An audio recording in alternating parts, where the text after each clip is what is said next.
도심의 야경을 생각하면 빨간색 십자가가 떠오릅니다. 심지어 외국인이 우리나라 야경을 보고 십자가가 너무 많아 공동묘지처럼 묘사했다는 일화가 있을 정도입니다. 현재 한국에는 총 5만 5천 개 이상의 편의점이 있습니다. 그리고 전국에 있는 교회 수는 약 6만 개로 파악됩니다. 편의점보다 많은 교회들, 해방 후 기독교인은 0.5%에 불과했습니다.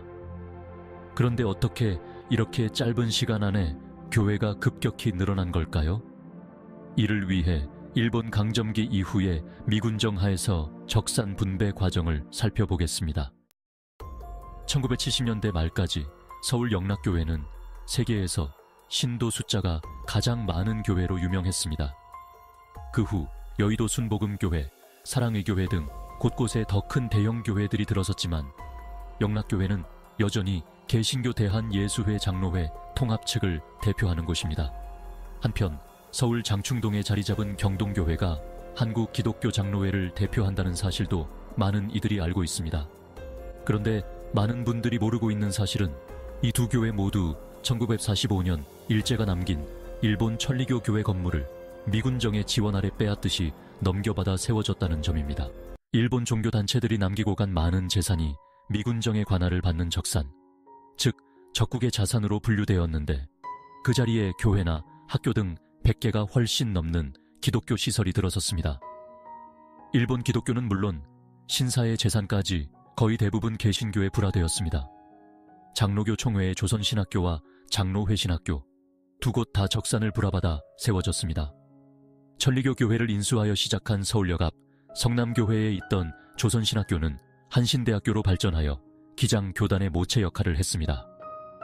장로회신학교는 장로회신학대학교와 총신대학교로 발전하여 예장 통합과 합동교단의 기초를 이루고 있습니다.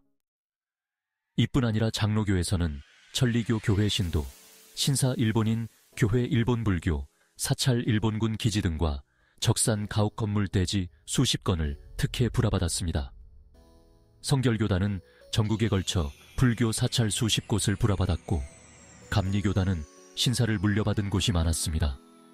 포항중앙교회와 의정부교회는 일본 신사를 인수하였고 이리제일교회와 부천제일교회는 불교 사찰을 인수하였습니다. 숭의교회는 적산 건물과 대지를, 유성교회는 적산 대지를 인수하였습니다.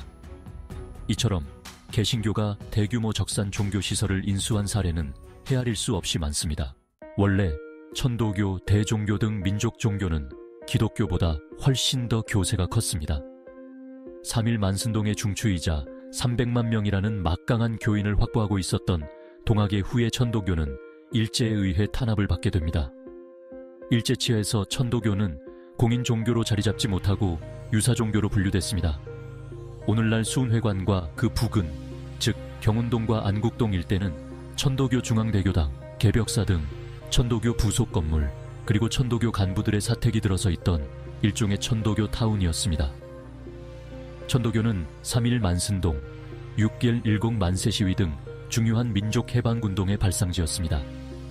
일제는 대종교 또한 종교단체로 위장한 독립운동단체로 규정하였습니다. 이처럼 천도교, 대종교 등 민족 종교는 일제 시기에 국가 권력에 의해 탄압과 박해를 받으며 군소종교가 되어버리고 맙니다. 그래서 해방 후에 미군정의 적산 분배 시 물려받을 재산이 없는 상황이 되었습니다. 반면 적산 분배에서 한국 개신교는 절대적인 특혜를 받았습니다. 원래 미군정은 일본 불교의 재산은 조선 불교로, 일본 기독교의 재산은 조선 기독교로 이속하겠다고 했습니다. 하지만 적산 분배의 책임자들은 대부분 개신교인이었습니다.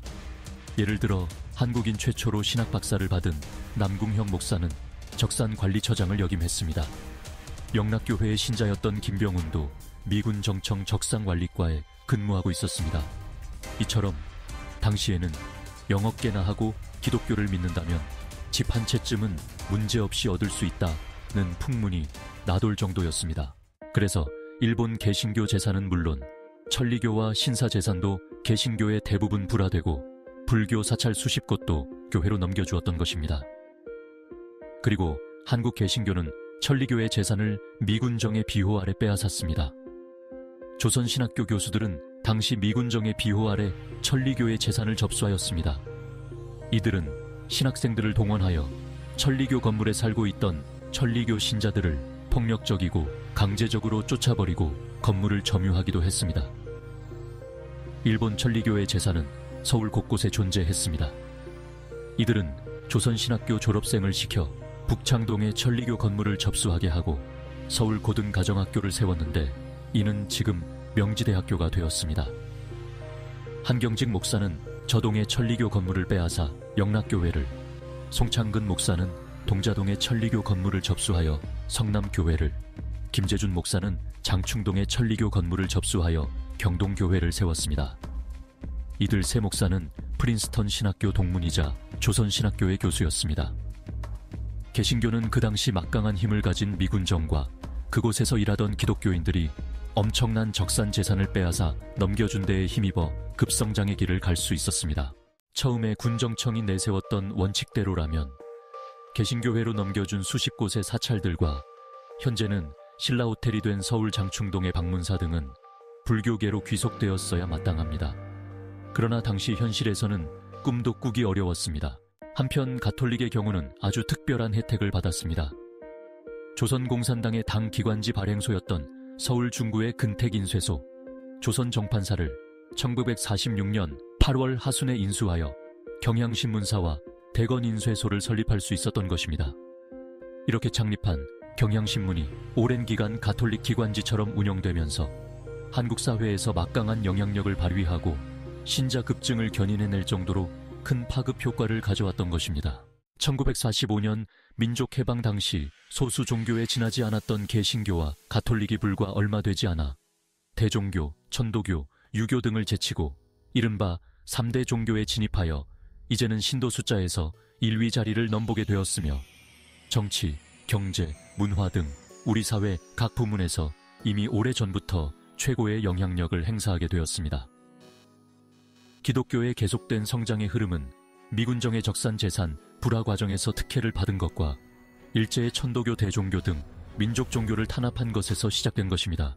이처럼 적산 불화는 미군정 이후에 종교 경관 형성이나 각 종교들의 경쟁력 구도에 장기간에 걸쳐 지대한 영향을 미쳤습니다.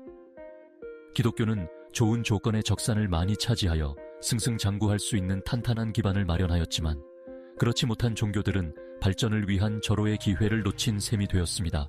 편의점 숫자보다 더 많은 오늘날 한국교회. 그 이면에는 한국 현대사에 이러한 과거가 있었습니다.